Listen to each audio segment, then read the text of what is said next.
Welcome to another episode of Before You Kill Yourself with your host, Leo Flowers. I am Leo Flowers. How are you? Today is February 13th, 2020, the day before 2022. That's the kind of year it's already been, right? Am I right? Am I right? I just got off a cruise ship. I was performing on a cruise ship for 2 weeks, and I gotta tell you, I love being in tight spaces. I think I would do well in jail. I love the routine of it all. I would have been great in the military. The routine, the structure, the just knowing what's going to happen, when it's going to happen, what time meals are, all that stuff. And I'm bringing all that up because that's what I want to talk about today. In the news recently, there were two suicides, not celebrity, but their sons. And I'm sharing this with you because, obviously part of my thing is not to talk about suicides per se, but in this situation, I need to discuss it because of, and I'm theorizing here. They were both 26, and my understanding is, from what I've read, 26-year-old males. They were on medication. And I bring in this up. This is so important, so valuable, that a lot of times what happens, and because people don't understand the physiology of our brains, the male brain solidifies around the age of 25. And what I mean is, when we're born, our brain is gray matter. It's like a gray color. And as we age, it slowly becomes white matter. It becomes covered in this myelin sheath. And with that whitening of the brain, we get more neurons firing. We make more connections. We're learning more. We're gathering experiences. So the brain essentially is becoming smarter, faster, stronger. As it's going from gray matter to white matter, it's basically uploading and updating its operating system. Why is this important? Because a lot of people who are on medication, as your brain is changing, your physiology is changing, the chemicals are changing, your hormones are changing, which is why your psychiatrist or doctor periodically has to adjust your medications. And sometimes what can happen is that in the period of adjusting to the medication, it can have an adverse effect on your mood and your emotion, whether it's heightening it or deadening it or exacerbating it or causing some other adverse side effects that aren't always, it changes from person to person. And so if you're a person who is taking medication right now and you're experiencing a medication change or adjustment, please be aware that it takes a couple weeks for your body to adapt. Now, in some cases, it could take longer because, like I said, everybody's physiology and chemical makeup is different. So for some people, they might feel an immediate relief and effect. And some people it might take anywhere from 2 weeks to maybe even a month before you and the doctor figure out what the best dosage or the most effective dosage is for you right now, right? And in that time, it can cause, you can experience some insomnia, some irritability, some mood swings, and just know that that's part of the process. And I think that what happens, Like I said, this is just me extrapolating. And I'm sharing this because a lot of times when we read about people ending their lives in the news, we don't get a 360 picture. We don't get the full picture as to what happened. We just, all they put in the news is they were depressed and then ended their lives. And it break it down to a very simple soundbite. Like it was just this one thing, depression, and then they ended their lives. And what I want to paint to you is it is 9 times out of 10 way more. It's probably 9.999 times out of 10. Way more complex than that. Requires a lot more context. I'm reading Sylvia Plath's, I just finished reading Sylvia Plath's biography by Heather Clark, which is incredible. It's about 1,000 pages, so I'm so grateful that it is incredible and not drudgery. And what was interesting is Sylvia Plath, if you don't know, was a poet at the age of 33, ended her life, and it was in a window where her medications were being altered. What happened, part of her story, and this is something, like I said, if you Google Sylvia Plath suicide, you're not going to get the complexity of her life story, of all the contributing factors and what socio-economical, personal, chemical relation, like it's so layered. But like I said, they break it down to these sound bites of depression, loss of job, etc. When they changed her medication, it boosted her energy, but her mood remained the same. So she was already in a depressed mood. She was in a anxious mood. She was irritable. She was feeling empty, and now she has energy to act on that depressed mood, on that anxiety, on that irritability, on that emptiness. And it's in that space where the meds boosted her energy, but didn't have an effect on her mood when she entered her life. Now, like I said, that's not the only reason. What I am saying is that if you're on medication, please be aware that it's going to require an adjustment. And I'm sure your doctor, any good doctor, is going to talk to you about this, but I think we underestimate just how powerful it is, because sleep is such a vital component of our mental health. And a lot of times these medication changes affect our sleep. They keep us up at night. I remember, and I shared this before, I started taking asthma medication, and I was having increasingly suicidal thoughts, increasingly.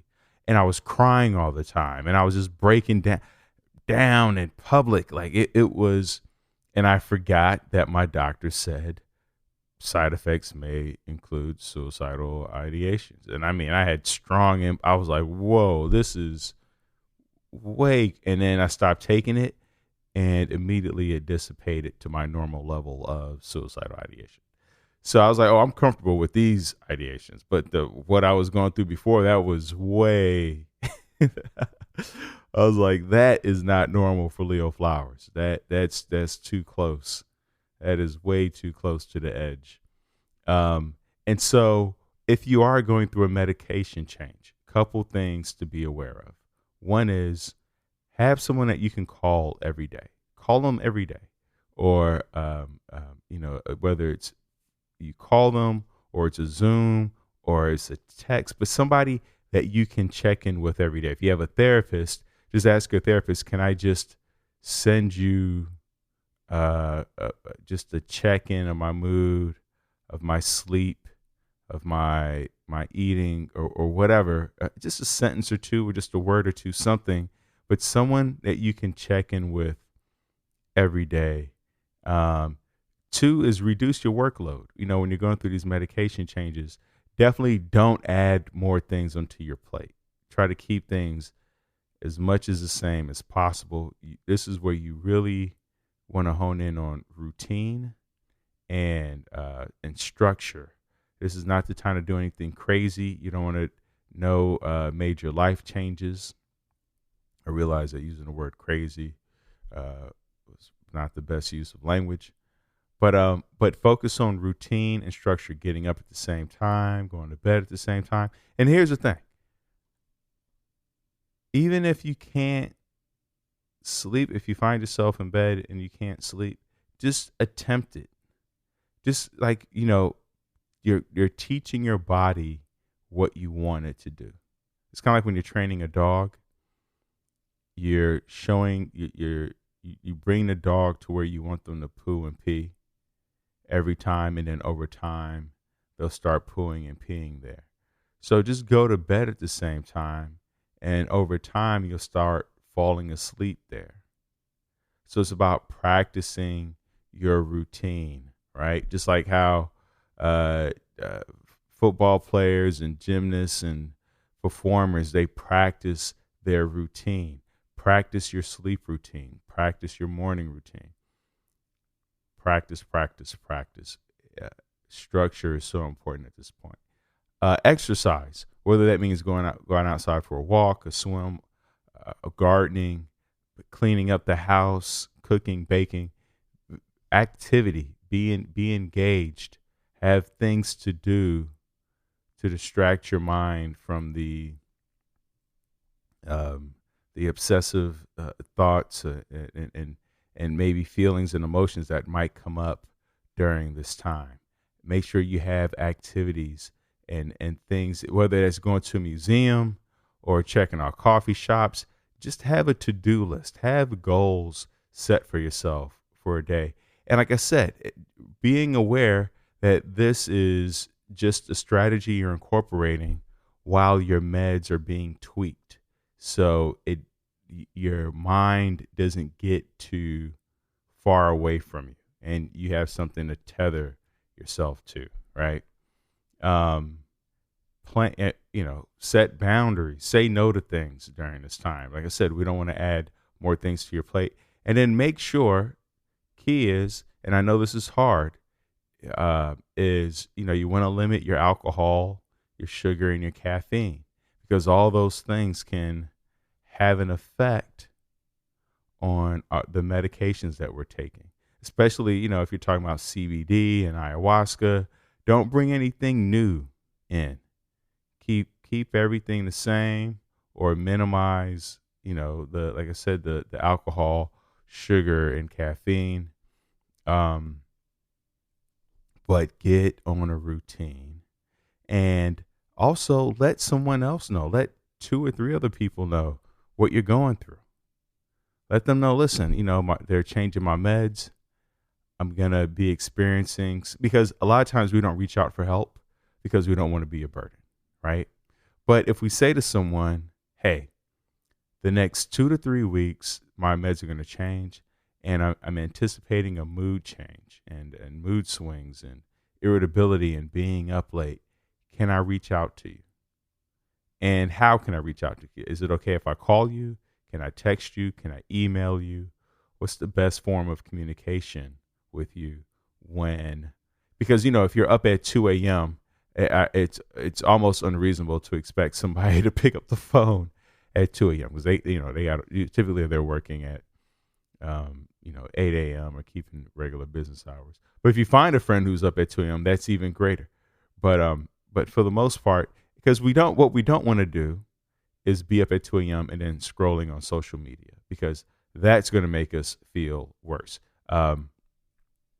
And I've even went so far as to take Instagram off my cell phone, and I'm in a position, luckily, thankfully, to have somebody who can handle my Instagram account. And occasionally I hop on there to see if there are any messages from you all, the listeners. And remember, you can message me, leoflowers2000 @gmail.com. leoflowers2000@gmail.com. I've received a number of emails from you. So thank you for connecting with me and reaching out. And also thank you for rating the podcast 5 stars on iTunes. But reach out, have a plan in place. And maybe if you have a psychiatrist or somebody who's giving you meds, call, work with a therapist, an individual therapist, or maybe not even a therapist.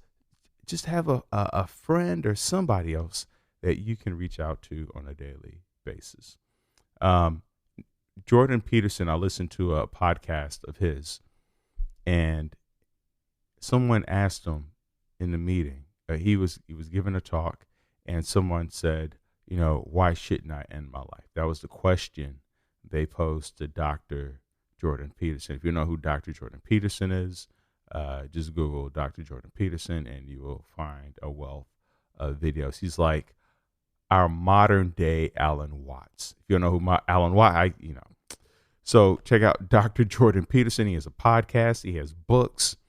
And here are the 4 reasons he gave this kid for not wanting to, why he shouldn't end his life. He said, 1, you'll devastate people you leave behind. You'll devastate the people you leave behind.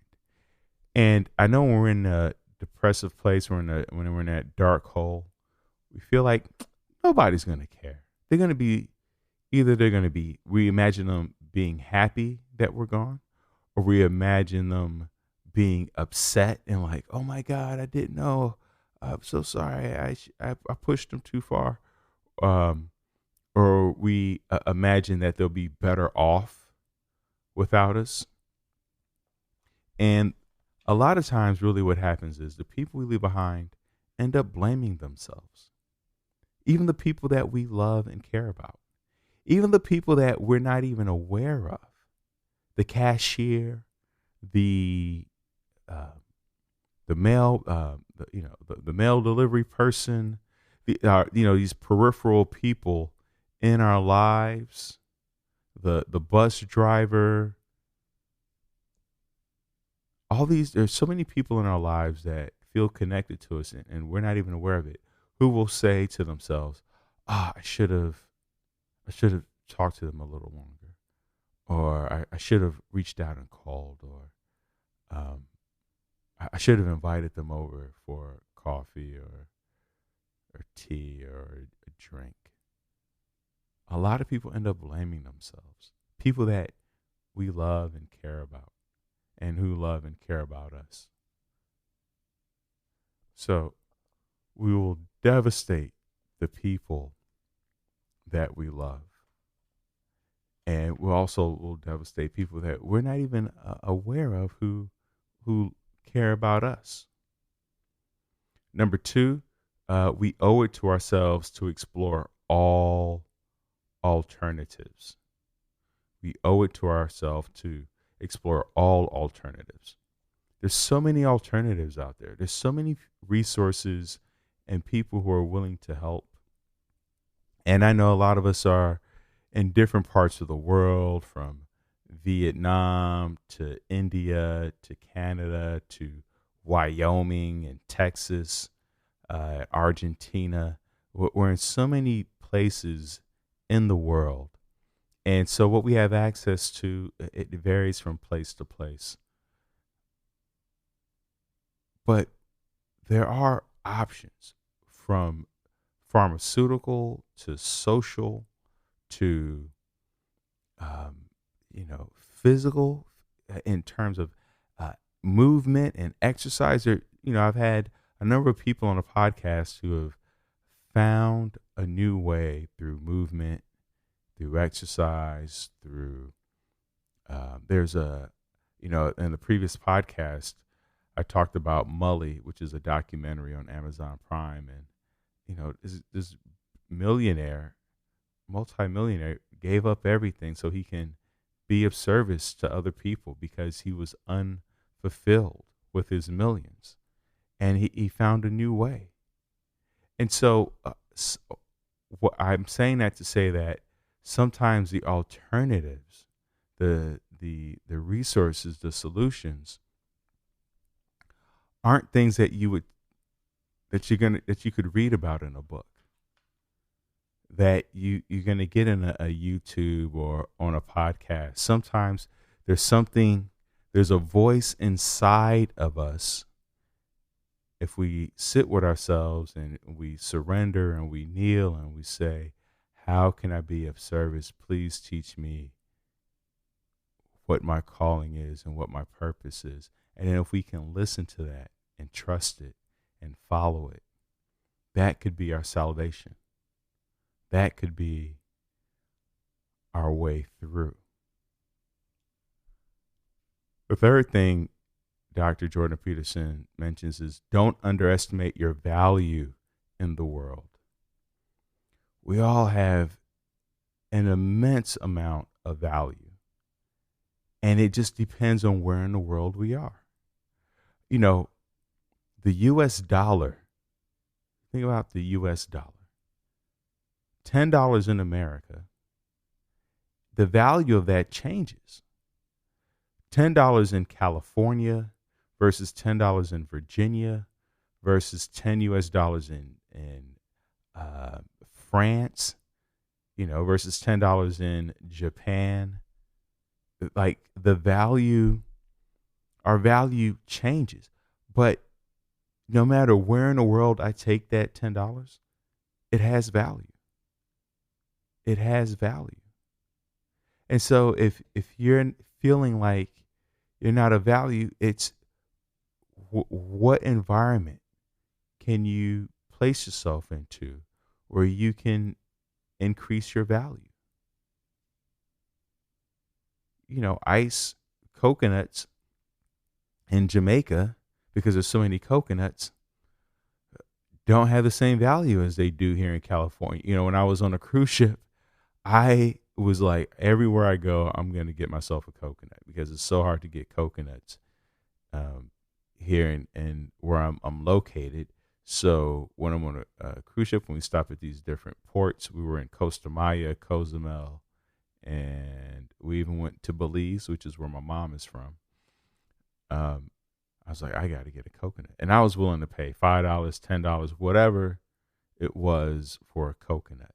The value of it is relative.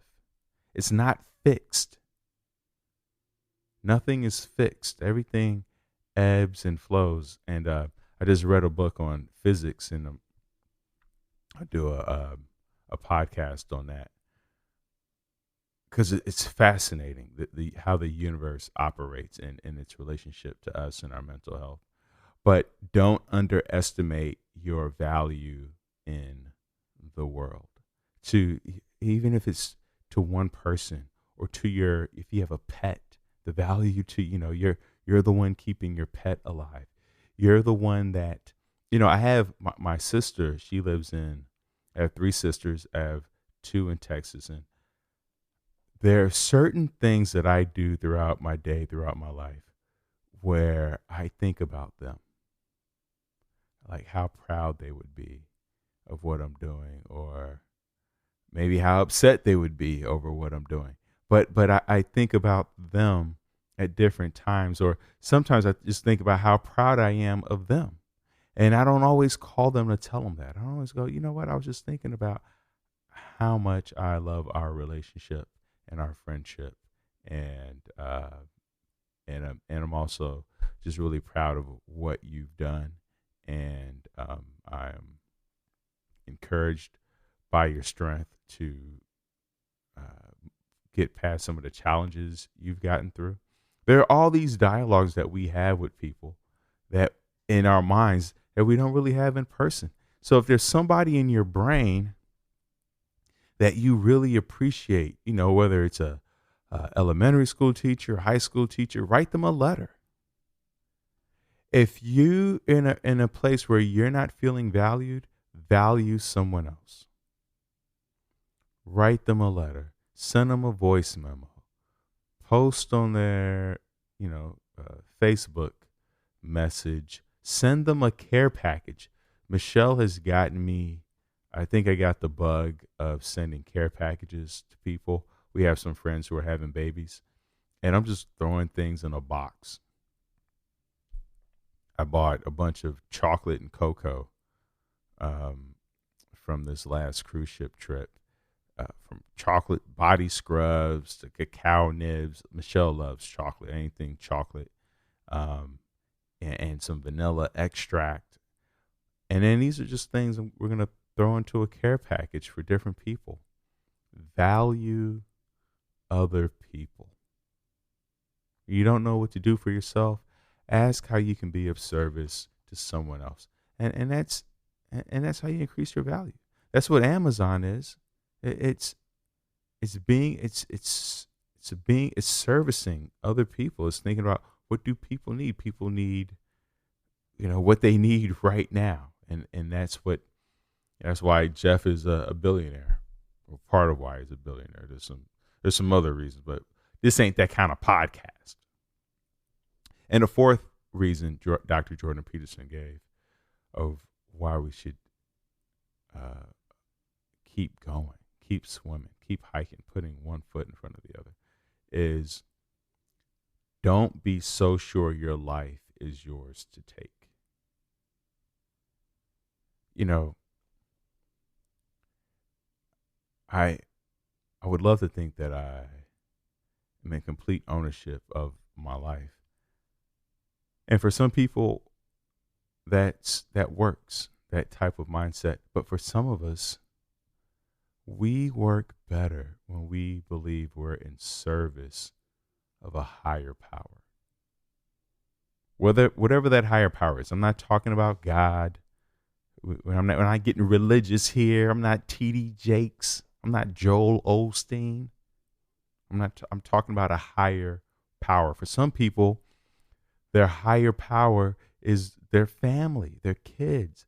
For other people, their higher power is their job. For some people, the higher power is a mission, a cause, some global ending, global warming or, climate change, ending poverty, helping people get their U.S.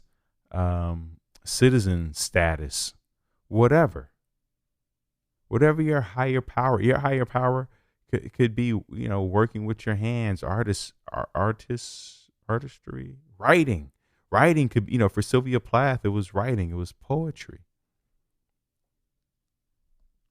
Don't be so sure your life is yours to take.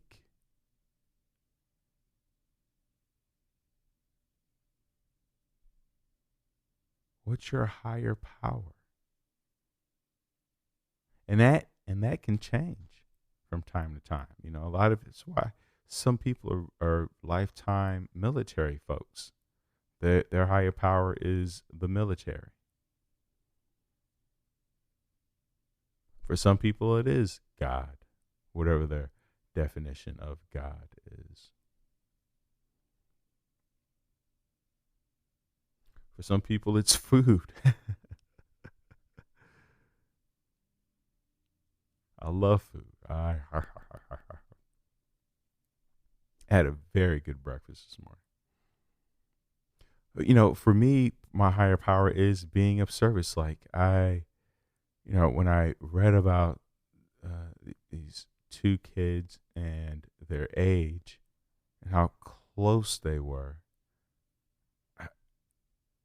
like it, I was affected. I was moved. I was unnerved.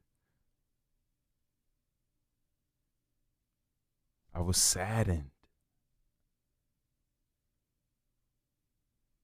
And I said, okay, I want to share my thoughts and ideas on this.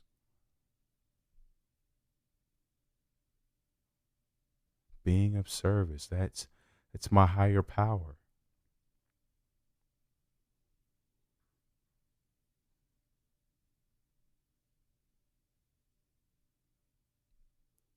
Let's take a big exhale, or let's take a big inhale first, right? And exhale.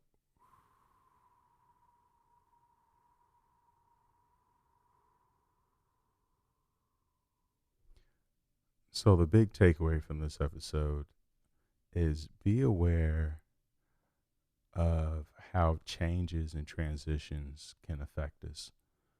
When we change our medication, it can take a couple weeks for us to adjust to it. And in that time, we need to have a specific plan in place for that period.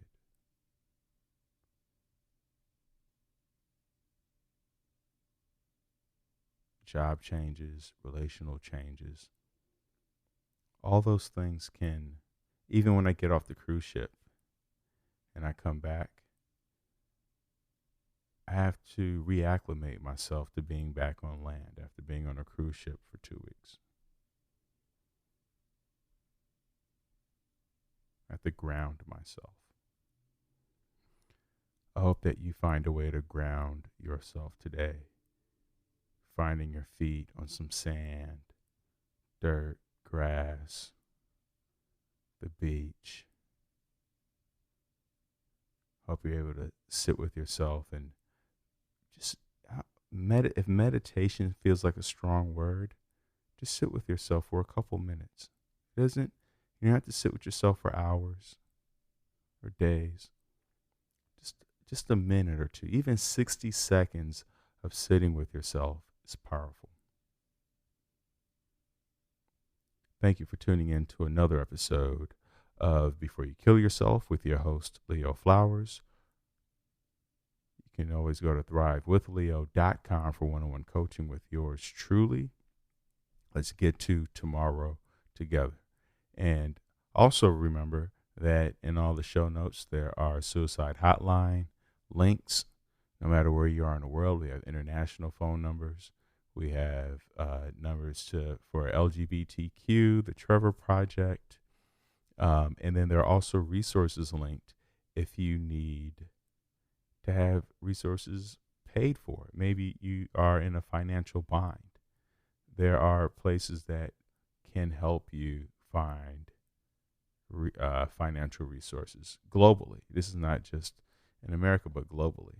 So there is help, and I hope that you are open and willing to accept it. Now I'm going to head to the farmer's market and get my steps in with Michelle over here, and then we're going to watch the Super Bowl game. I'm super excited. I'm a football fan. Anyway, I got to go. Peace.